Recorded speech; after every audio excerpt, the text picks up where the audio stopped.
পুরী যাত্রার শেষ এবং তৃতীয় দিন।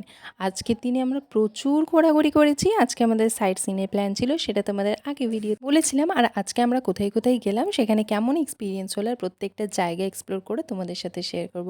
তো চলো ভিডিওটা পুরোপুরি দেখো। আমরা তো ভোর 5টা নাগাদ গাড়িকে টাইম দিয়েছিলাম, কিন্তু এদিকে আমরা নিজেই 5টার সময় বেরোতে পারিনি। বেরোতে বেরোতে সব কিছু নিয়ে হোটেলে চেক আউট করতে মোটামুটি 5:30 6টা বেজে গেছিলো। তো তারপরে আমরা বেরিয়ে পড়লাম। এই দিন ছিল আমাদের পুরীতে শেষ দিন, তাই আমাদের মনটা ভীষণ খারাপ লাগছিল যে আবার কবে আসতে পারবো তার কোনো ঠিক ঠিকানা নেই। আর সকালে সমুদ্র দেখো, জাস্ট ওয়াও।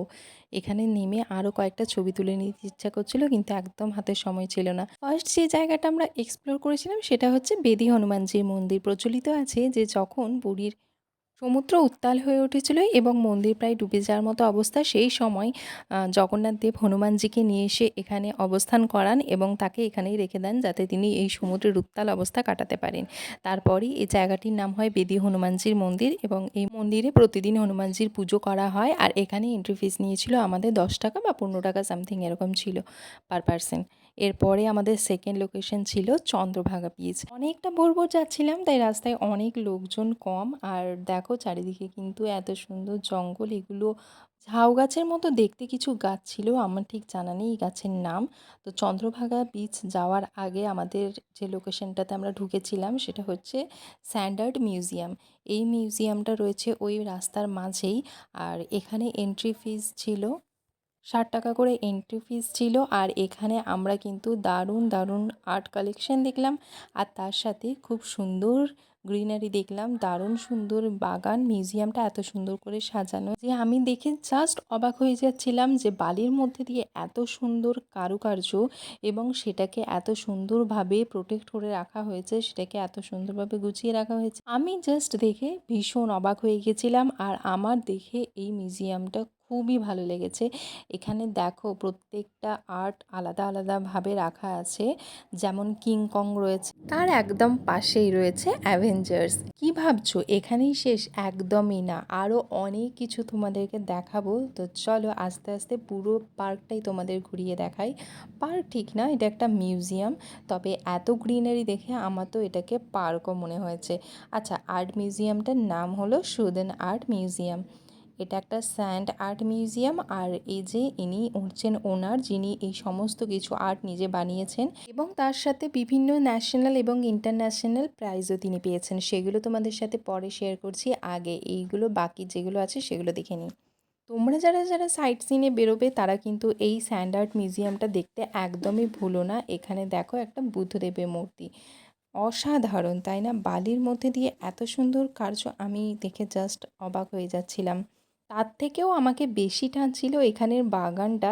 এত সুন্দর একটা বাগান, এত সুন্দর ফুলে ভর্তি, বিভিন্ন রকমের ফুল ছিল, আমি তার নামও জানি না। আর মিউজিয়ামটা এতটাই বড় ছিল যে এটা ঘুরতে ঘুরতেই আমাদের প্রায় 1.5-2 ঘন্টা সময় লেগে গেছিল। গণেশজি থেকে শুরু করে মহাদেব কোনো কিছুই বাকি ছিল না, সব কিছুর মূর্তি এখানে বানানো রয়েছে শুধুমাত্র বালি দিয়ে তৈরি করে। আর এখানে আমি যতগুলো গাছ দেখেছি তার মধ্যে সব থেকে আমাকে অ্যাট্রাক্ট করেছে এই ফুলটা। এই ফুলের নাম আমি জানি না, তবে ফুলটা এতটাই সুন্দর দেখতে যে এটার ভিডিও না করে পারলাম না। তারপরে চলে এলাম আমরা আরও কিছু আর্ট দেখতে, যেখানে ছিল রবীন্দ্রনাথ ঠাকুরের মূর্তি থেকে শুরু করে মা দুর্গা সব কিছুর মূর্তি। অ্যাকচুয়ালি এই পার্টটাতে ওয়েস্ট বেঙ্গলের সমস্ত ট্যুরিজমের যা কিছু রয়েছে, আমাদের স্পেশালিটি সব কিছুই এখানে তুলে ধরা হয়েছে, এবং এই পার্টটাকে একদম সেপারেট রাখা হয়েছে ওয়েস্ট বেঙ্গল ট্যুরিজম নামে। পুরীতে এসে আমরা যদি এই আর্ট মিউজিয়ামটা না ঘুরে যেতাম তাহলে কিন্তু আমরা অনেকটা কিছু মিস করে যেতাম। আমরা যে ট্রাভেল এজেন্সি থেকে গাড়ি বুক করেছিলাম, সেই ট্রাভেল এজেন্সির যে ড্রাইভার দাদা ছিলেন, উনিই আমাদের সাজেস্ট করলেন যে একেবারে যাওয়ার পথে এই স্যান্ড আর্ট মিউজিয়ামটি দেখে যেতে, কারণ এটা নাকি ওখানে যথেষ্ট ফেমাস এবং পুরী এলে প্রত্যেকেই এখানে ঘুরে যায়। আমাদের তো এই ব্যাপারটা জানা ছিল না, তা ওনার কাছে জানার পর আমরা সত্যি বেনিফিটেড হয়েছি। আর কেন বলছিলাম যে আমাদের এই মিউজিয়ামটা ঘুরতে 1.5 থেকে 2 ঘন্টা সময় লেগেছে, সেটা নিজেরাই দেখে নাও। মিউজিয়ামটা ছিল যথেষ্ট বড়, আর প্রত্যেকটা পার্টে আলাদা আলাদাভাবে সব কিছু স্ট্যান্ডার্ড করা ছিল। আর কিছু ছিল তৈরি হবে সেই রকম অবস্থাতেও কিছু কিছু বালি পড়েছিল। এই যেমন দেখো, এখানে এখনও বালি পড়ে রয়েছে, এখানে নতুন কিছু তৈরি হতে চলেছে। যাই হোক, পরের বার যদি কখনো আসি তাহলে জানতে পারবো এখানে নতুন কি তৈরি হচ্ছে। আর এই হলো মিউজিয়াম, আমাদের ঘোরা প্রায় শেষের মুখে। এই মিউজিয়ামে সমস্ত আর্ট দেখার পরে আমরা চলে গেছিলাম এক্সিবিশন রুমে, যেখানে ওনার সমস্ত অ্যাওয়ার্ড সব কিছু রাখা ছিল। উনি যে কত গুণী মানুষ এবং সত্যি ওনার যে কতগুলো অ্যাওয়ার্ড প্রাপ্য সেটা আমার দেখার খুব ইচ্ছে ছিল। কারণ সত্যি বলতে স্যান্ড আর্ট এরকম বড় মাপের আমি প্রথমবার দেখলাম, আর প্রথমবার দেখে জাস্ট আমি অভিভূত হয়ে গেছি। তো আমার দেখার ইচ্ছে ছিল যে উনি কতগুলো অ্যাওয়ার্ড পেয়েছেন। তো ওনার এক্সিবিশন রুমে সবটাই টাঙানো রয়েছে। আমরা মোটামুটি এপাশে যা কিছু ছিল সব কিছু দেখা শেষ করে এখন চলে যাচ্ছি ওনার এক্সিবিশন রুমের উদ্দেশ্যে। আর সেখানে যাওয়ার আগে আরেকটা জিনিস চোখে পড়লো, জগন্নাথ দেবের এই সুন্দর স্যান্ডারটি। এটি যথেষ্ট কালারফুল এবং যথেষ্ট সুন্দর, এবং এটি একদম আলাদা দিকে করা আছে। আমরা প্রথমে ভাবছিলাম যে কেন জগন্নাথজির কোনো আর্ট নেই, তারপরে আমরা খুঁজে পেয়েছিলাম যে না, ওনারও আর্ট করা রয়েছে। আর এই হচ্ছে সেই এক্সিবিশন রুম, যেই রুমের কথা আমি এতক্ষণ বলছিলাম। ওনার প্রত্যেকটি আর্ট এখানে টাঙানো আছে, এবং তার সাথে উনি যে অ্যাওয়ার্ডগুলি পেয়েছেন সেগুলোরও ছবি উনি রেখেছেন এখানে। তো এগুলো দেখার পর বুঝতে পারলাম যে সত্যি উনি কতটা প্রশংসার যোগ্য, এবং সত্যি সত্যি উনি কত ইন্টারন্যাশনাল এবং ন্যাশনাল অ্যাওয়ার্ড পেয়েছেন। তো এইসব দেখা শেষ করে আমরা যাব আমাদের নেক্সট লোকেশনে। সেই লোকেশনটা হলো চন্দ্রভাগা বিচ। আগেই বলেছিলাম, চন্দ্রভাগা বিচ যাওয়ার পথে যেহেতু এই আর্ট মিউজিয়ামটি পড়েছিল, তাই আগে আমরা ওখানে ঢুকে গেছিলাম, তারপরে কিন্তু যাচ্ছিলাম চন্দ্রভাগা বিচের উদ্দেশ্যে। আর বিচে যাওয়ার আগে কিন্তু আমাদের প্রচণ্ড খিদে পেয়ে গেছিলো, কারণ আমরা অনেকটা সকালে বেরিয়েছিলাম আর হোটেল থেকে আমরা কিছু খেয়ে বেরোইনি। যেহেতু ভেবেছিলাম যে রাস্তায় যাওয়ার পথেই আমরা কিছু খেয়ে নেব, তাই আমরা আগে আমাদের ব্রেকফাস্টটা করে নেব রাস্তায়, তারপরে কিন্তু যাব চন্দ্রভাগা বিচের উদ্দেশ্যে। আর এই হচ্ছে সেই আর্ট মিউজিয়ামের নোটিশ, যেখানে আমি প্রথমে ভুল বলেছিলাম যে 60 টাকা করে এন্ট্রি ফিস নিয়েছিল, তারপরে দেখলাম না, এটা 40 টাকা করে এন্ট্রি ফিস নিয়েছিল। আচ্ছা, এরপরে আমরা পৌঁছে গেছি চন্দ্রভাগা বিচে। চন্দ্রভাগা বিচের ঠিক যেই জায়গাটাতে মানুষে নামে, আমরা ঠিক সেই জায়গাটাতে নামিনি। আমরা একটু নিরিবিলি জায়গার দিকে নেমেছিলাম, যাতে আমরা কিছু নতুন দেখতে পাই। আর সত্যি আমরা পেলামও তাই। ড্রাইভার দাদা বললেন যে তোমরা এখানে নামো, এখানে কিন্তু তোমরা অনেক ধরনের জিনিস দেখতে পাবে, যেটা ওই জায়গাতে গেলে পাবে না।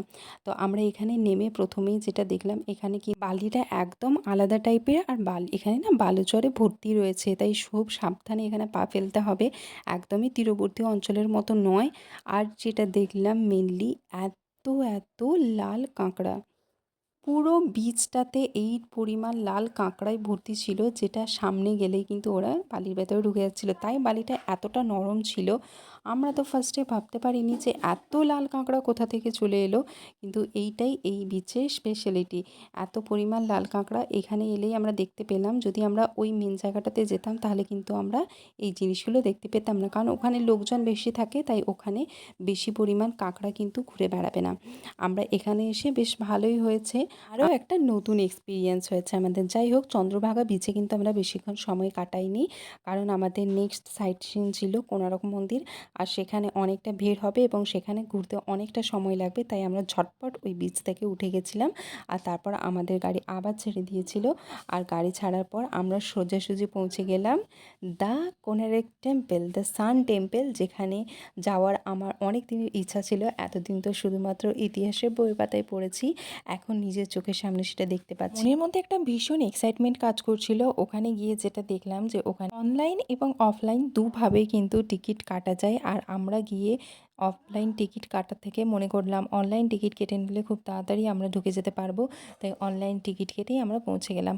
এদিকে ওয়েদারটার তো কোনো মাথামুন্ডু ছিল না, একবার এরকম ধরনের কুয়াশা হয়ে যাচ্ছে, আবার কিছুক্ষণ পরেই একদম ঝলমলিয়ে রোদ উঠে যাচ্ছে। তো আমরা একটু ভয় ছিলাম যদি বৃষ্টি টিষ্টি চলে আসে, তার জন্য আমরা তাড়াতাড়ি করে মন্দিরের ভেতরে চলে আসলাম।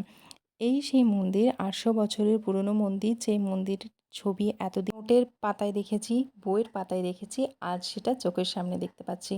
এই সেই সূর্যদেবের মন্দির, যে মন্দিরের এক অজানা রহস্য রয়েছে, যেই মন্দিরের রহস্য আমাদের কারোর জানা নেই। এখানে কোনো দেবতা নেই, সেই সূর্যদেবের মূর্তি কোথায় সেটাও জানা নেই। রথের মতো দেখতে এই মন্দির অ্যাকচুয়ালি কিন্তু অনেক কিছু ঐতিহ্য এবং রহস্য বহন করে চলেছে এই বিগত 800 বছর ধরে। আর এই হলো ঐতিহ্যবাহী সেই সূর্য রথের চাকা, যেই চাকা চাকা কিন্তু আমরা জানি যে এটা একটা সময় নির্ধারণের জন্য বানানো চাকা, যার মাধ্যমে আমাদের দিনের 24 ঘন্টাকে 8টি প্রহরে ভাগ করে আমরা সময় নির্ধারণ করতে পারি।